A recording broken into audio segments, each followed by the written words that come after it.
Hello guys, welcome to movie spectre. Salaar చాలా సంవత్సరాల నుంచి ప్రభాస్ ని ఫుల్ లెంత్ యాక్షన్ మూవీలో చూడాలని ఫ్యాన్స్ వెయిట్ చేస్తున్నారు. ఫైనల్ గా సలార్ మూవీతో ఫ్యాన్స్ అందరూ సాటిస్ఫై అవుతారు. మూవీ అనౌన్స్ చేసినప్పుడు సలార్ అనేది మూవీలో ప్రభాస్ పేరు అని అనుకున్నారు. ట్రైలర్ రిలీజ్ అయ్యాక ప్రభాస్ పేరు దేవా అని తెలియడంతో కొంత కన్ఫ్యూజన్. అలాగే కేజీఎఫ్ తో లింక్ ఉంటుందని వీటన్నింటికి మూవీలో ఆన్సర్స్ ఇచ్చారు. వితౌట్ స్పాయిలర్స్ మూవీ ప్లాట్ ఏంటంటే, చిన్నప్పటి నుంచి బెస్ట్ ఫ్రెండ్స్ అయిన దేవా వరద 25 ఇయర్స్ దూరంగా ఎందుకున్నారు, ఇంతకీ శృతి హాసన్ ఎవరు, తనని ఎందుకు చంపాలనుకుంటున్నారు, అసలు ఖాన్ సార్ కి ప్రభాస్ కి సంబంధం ఏంటి, ఇవన్నీ మూవీలో చూడాలి. ప్రశాంత్ నీల్ మూవీస్ లో ఉండే ఓల్డ్ బిల్డింగ్ ఈ మూవీలో కూడా అద్దిరింది. ఖాన్ సార్ అనే ఫిక్షనల్ వరల్డ్ ని పర్ఫెక్ట్ గా చూపించారు. మూవీ స్టార్టింగ్ నుంచి మంచి పేసింగ్ తో రన్ అవుతుంది. ఫస్ట్ హాఫ్ లో ఫ్లాష్ బ్యాక్ సీన్స్ తర్వాత మూవీ కొంచెం లాగింగ్ ఫీల్ అనిపిస్తుంది. కానీ ప్రీ ఇంటర్వెల్ సీక్వెన్స్ నుంచి మళ్ళా మూవీ పరిగెడుతుంది. ఇంటర్వెల్ బ్లాక్ కంటే pre interval fight sequence excellent గా ఉంది. సెకండ్ హాఫ్ పూర్తిగా కాన్సార్ గురించి, దేవా వరద ఫ్రెండ్షిప్ గురించి చూపించారు.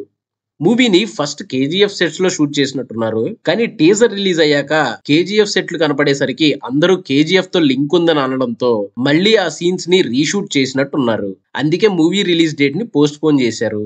మొత్తానికి ప్రశాంత్ నీల్ ఇంటర్వ్యూ వల్ల అండ్ ఈ రోజు మూవీ చూసిన వాళ్ళకి కేజీఎఫ్ కి సలార్ కి సంబంధం లేదని క్లారిటీ వచ్చేసి ఉంటుంది. ప్రీ క్లైమాక్స్ లో వచ్చే కోర్ట్ సీన్ అయితే ఎక్సలెంట్ గా ఉంది. క్లైమాక్స్ సీక్వెన్స్ కూడా చాలా బాగుంది. కాకపోతే సెకండ్ హాఫ్ బాగా లెందీగా ఉండడం వల్ల కొంత ల్యాగ్ అయిన ఫీలింగ్. క్లైమాక్స్ లో ప్రభాస్, పృథ్వీరాజ్ సుకుమారన్ కలిసి చేసే ఫైట్ కి థియేటర్ దద్దరిల్లిపోయింది. అలాగే క్లైమాక్స్ లో వచ్చే ట్విస్ట్ కూడా సర్ప్రైజింగ్ గా ఉంటుంది.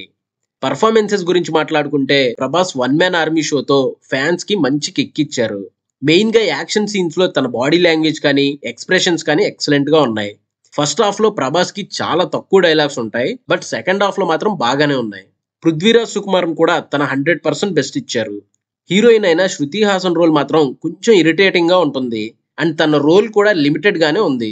ఇంకా జగపతి బాబు, శ్రియారెడ్డి, ఈశ్వరీరావు అందరూ వాళ్ళ రోల్స్ ని జస్టిఫై చేశారు.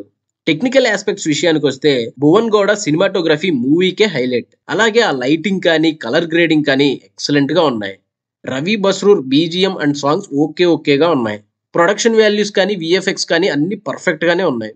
మూవీలో ప్లస్లు అయితే ప్రభాస్, సినిమాటోగ్రఫీ, స్టోరీ. మైనస్లు అయితే అక్కడక్కడ కొంత ల్యాగ్. ఓవరాల్ గా మూవీ అయితే బాగుంది. Action movie lovers and Prabhas fans కి అయితే ఫుల్ మీల్స్ లాగా ఉంటుంది. So that's it guys. ఈ వీడియో మీకు నచ్చితే లైక్ చేయండి. ఇలాంటి మరిన్ని రివ్యూస్ అండ్ మూవీ అప్డేట్స్ కోసం మన ఛానల్ని సబ్స్క్రైబ్ చేసుకొని బెల్ నోటిఫికేషన్ ని ఆన్ చేసుకోండి.